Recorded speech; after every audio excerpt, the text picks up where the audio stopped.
Ladies and gentlemen, my name is Baraka Beckett, and I'm going to be reviewing Cyberpunk. Now, Cyberpunk is one of the most impactful games that I played in a long time. Playing this game, I really got a feeling I hadn't felt since Skyrim. And I know that's high praise, but it's really the world that was crafted. Cyberpunk takes place in 2077, I believe, and it's a world where humans and technology have melded together. Almost everybody has some sort of augmentations, whether it's robotic arms, implants in their head, um, all sorts of different gadgets. It's become normalized, and the world has basically been run less by governments and more so by corporations. Corporations have tons of power because they're the ones who are creating this technology. And you play as the character V, who has a choice of three different backstories. And basically, they get implanted with a biochip that contains a dead like terrorist essentially, and the story basically is how to basically get this terrorist out your head. Now, I'm going to assume that you guys played this game, so it's going to be a review slash discussion. So I'm going to get into spoilers. Basically, the game is split into three main aspects. You got your story, you got your gameplay, and then you got your RPG aspects. As far as the story goes, I think this is where the story. Well, okay, I wouldn't say the game shines in story as much as it shines in world building and atmosphere. Because the actual story that's being told, it's interesting. Don't get me wrong, but it's nothing nothing like mind blowing. But the atmosphere and the world building and you just looking around. Oh my God. I mean, they crafted a really compelling universe. I mean, from the second I started this game, I was just looking around. It felt like I was really there. I felt like I was really, like first experience. There's a homeless man on the street. You can make a decision, give him some money.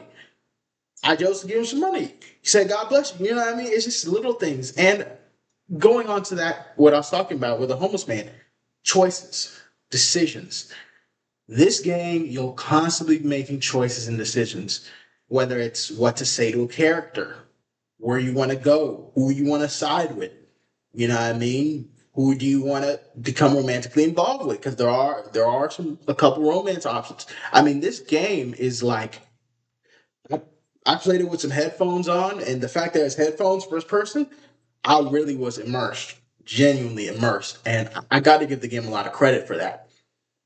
Now, there's another huge part of the game is the story. I mean, not story, sorry, is the gameplay. And this is a first person shooter, so you'll be doing first person shooter things. You'll be ducking behind cover, shooting, things like that. How is it shooting? Well, honestly, it's pretty satisfying. And I think that's less to do with necessarily the shooting itself, but more so the RPG mechanics around it. And there's almost a Borderland esque loot based system where you got your orange weapons, purples, blues, greens, and whites, and the better the better. And when you get guns that you really vibe with, that you think that are really good, the game starts to get real fun when you start picking and choosing which ones that you really like. At the start, the guns are like, so I didn't think much of the shooting gameplay when the game started, but towards the end, I'm like, this is fun. Like, and to the point where it's like, okay, they're stealth technically, but besides like the first big mission, I was not doing stealth. I mean, especially because on the normal difficulty, the game, I think it could have been a little bit more challenging.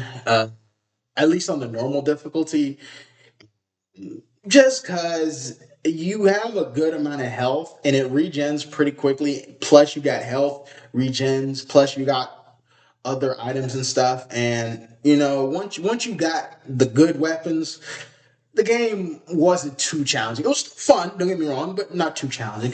Being said, though, you don't really play Cyberpunk for the gameplay, and you don't even really play for the story.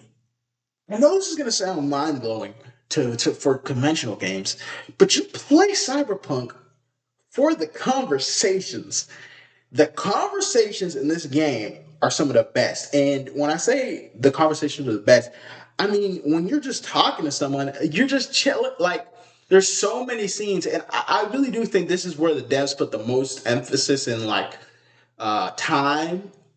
There's so many scenes where you're just drinking, literally just drinking with somebody else. You're at a bar, you have conversation options. You can take a drink in between each conversation, and you're just shooting the shit. You're just talking. You get to decide how your character responds, and you really get to tailor the conversation to yourself. And I really enjoy that personally. I even if let's be real, not every decision you make in this game is going to be impactful. Telltale, we've seen it before. There's the illusion of choice. But me personally, I enjoy making decisions, even if they're small decisions in games, because it just makes me feel like it's my story. Even if it's something small, I believe it's my story. And Cyberpunk does a really good job of that. And going into that, the details of this game, whew, I mean, I don't know how long it took them to create this world, but oh my God, they did it. I mean, they created a world, and there's so much detail in everything. It truly, truly immerses you into the game. Another aspect of the game is the driving, and I mean, okay, let's be real. If you were coming into this game trying to play this game to drive, no, the driving is a means to an end, and there's so many fast travel locations that you don't even really need to drive too much. There's some driving, but you don't even drive too much. It's not egregious, you know what I mean? It's nothing that's awful, but it doesn't make the game better. It's just there. Now, getting more in depth with the story, you got three options. You can be a street kid, which is someone who grew up in the streets of Night City. Night City is where the game takes place. You can be a nomad, someone who grew up outside the city, like in the land areas, and then you can be a corporate dude, which is someone who's works in a corporation. And it gives you three different prologues. And I chose originally to be a kid, a Night City kid, so I would enjoy that. But after the game was over, I took the liberty of playing the two other prologues, and it is not equal at all. I mean, the Arasaka one is so bad. I mean, they basically, it's obvious that the creators of this game had somewhat of an anti-corporation agenda, and they basically clown you for picking that choice. They're like, dude, like you basically sold your soul to this company. And the whole prologue is just you just getting like basically just cut and just told what to do by your boss. Yeah, he tells you what to do. You're like, what if I don't want to? He's like, you gotta do it anyway. It said a damn request. And then you just shut up like a good boy and walk out of there. Your best friend basically just looks down on you. It's just like, bro, like, why'd you sell yourself to this corporation? You know what I mean? You're talking with your friend, dudes from the corporation pull up on you, they hem you up, take your money, lock you out your account. This is minutes after getting into the game. And then from there, you know what I mean, the prologue ends. And then that's the worst one. Night City one, some agency, you know what I mean? You go, your job's to steal a car, you're at least actively doing something. Your job's to steal a car. And when you try to steal the car, dude pops up on you, he's like, wait, I'm here to steal the car. And basically you guys build a friendship from there. So some agency, but the nomad. Oh my God, bro! The developers must have a thing for being out in the wilderness and being an outlaw. Because the Nomad one is the best one. I mean, you get a car, you get a gun, you actually get to shoot. Like, there's actual gameplay shooting within the Nomad prologue. You're hanging out the car. You're blicking shit. You're bribing custom agents. You're smuggling. I mean, you are the you're talking shit to police officers. I mean, the Nomad start is really what it really the best one in my humble opinion. And as far as the main story goes, it's good. You know what I mean? It's good. Um, but that being said, the side missions. The side missions are the reason that you play this game. Point blank, period. It's the side missions.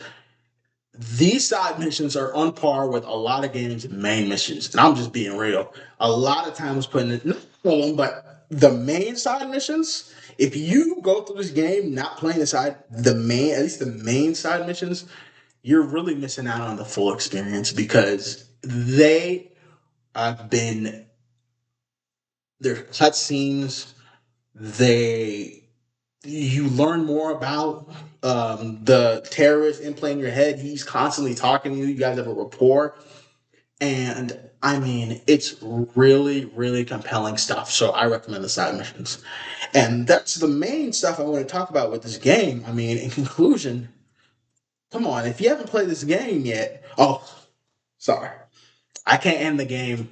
I can't end this review without talking about the bugs and glitches. I mean, it's kind of like there's no excuse. Yeah, I'm sitting here, and the worst part about it is the game's top feature is its immersion. The biggest killer of immersion is bugs and glitches, and there is an intense amount of bugs and glitches in this game, and very intense amount, and you're gonna run into them, sometimes multiple of them within a given play session, and it's immersion killer. It's an immersion killer. You know what I mean? You see that, you're just like, oh fuck, like damn, like I'm playing a video game and it's glitching. You know what I mean? It's like, and the immersion's so good that it's like, ah. But you know what I did? I took it upon myself because the biochip messes with my head. I'm saying anything I see that's out of ordinary, that's not supposed to happen. I'm saying the biochip is messing with my head, making me see things that really aren't there for us. So I kind of gaslit myself into being okay with the bugs and glitches. That being said, I mean, what a game! CG Project Red, they killed it, knocked it out of the park. I enjoyed it a lot. As far as a rating for this game, I give it a 9. And the reason I give it a 9 is because outside of the bugs and glitches, this is one of them games. I mean, it could be easily be not easily, but it could be a 9.5, maybe even 9.7 without the bugs and glitches. Fortunately, bugs and glitches bring it down. But I mean, this was one of the. It's been a long time since I played a game that I was thinking about during the day, like thinking, "Oh, I can't wait to play this game." Like, I'm just gonna throw it in. I was just gonna play God of War Ragnarok because the game I played before this, I enjoyed it, but I wasn't in my head thinking, "Oh, I can't wait to really play it." But this game, whew, I could not wait to dive back into this world. So that is my review of Cyberpunk. Thank you for watching. Thank you for listening. Till next time.